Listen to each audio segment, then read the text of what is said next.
पुढची राजकीय घडामोड आपण पाहतोय। ऑल इंडिया एकता फोरमने या निवडणुकीमध्ये महाविकास आघाडीला पाठिंबा देण्याचं जाहीर केलं। मुस्लिम धर्मगुरू मौलाना खलील उर रहमान सज्जाद नोमानी यांनी ही घोषणा केली। महाविकास आघाडीच्या 269 उमेदवारांना पाठिंबा देण्याचं ठरवलं असल्याचं त्यांनी यावेळी सांगितलं। मराठा आणि ओबीसी समाजातील 170, एससी एसटी मधील 53 तर इतर वर्गातील 40 उमेदवारांसह 23 मुस्लिम उमेदवारांचाही यामध्ये समावेश आहे। In the best interest of our country, better future, and most importantly, to safeguard the Constitution of our country, we are hereby suggesting the list of candidates we shall be supporting in upcoming Vidhan Sabha elections 2024. After extensive research, ground survey, and in-depth analysis, we have decided to support the candidates of Mahavikas Aghadi on 269 constituencies.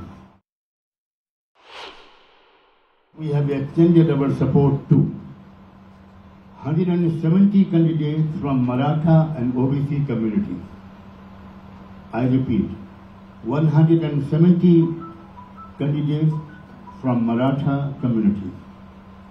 Number 2, 40 candidates from other communities. 53 candidates from SC, ST communities. And 23 candidates from Muslim community.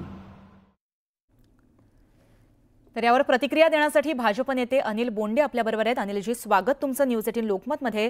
तर all India एकता फोरमने निवडणुकीमध्ये महाविकास आघाडीला पाठिंबा देण्याचं जाहीर केलंय, तुमची प्रतिक्रिया?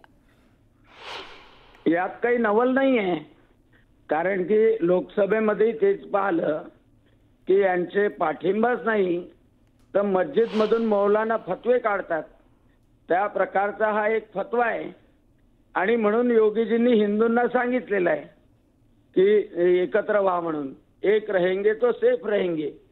आणि मुस्लिमांना खरं जर पाहिलं तर मोदीजींनी कुठेही त्यांच्यामध्ये भेदभाव केलेला नाही।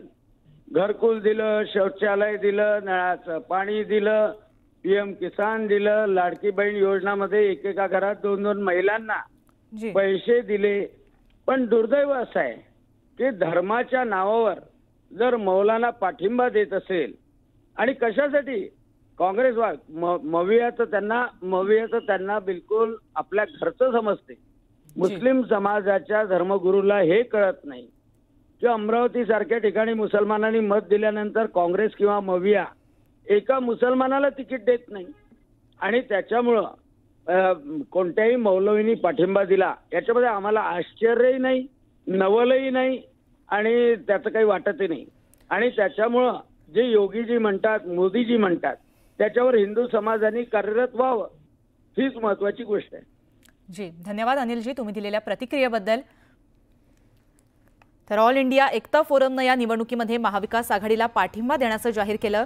मुस्लिम धर्मगुरू मौलाना खलील उर रहमान सज्जाद नोमानी यांनी ही घोषणा केल्याचं कळतंय। तर महाविकास आघाडीच्या 269 उमेदवारांना पाठिंबा देण्याचं ठरवलं असल्याचं त्यांनी सांगितलंय।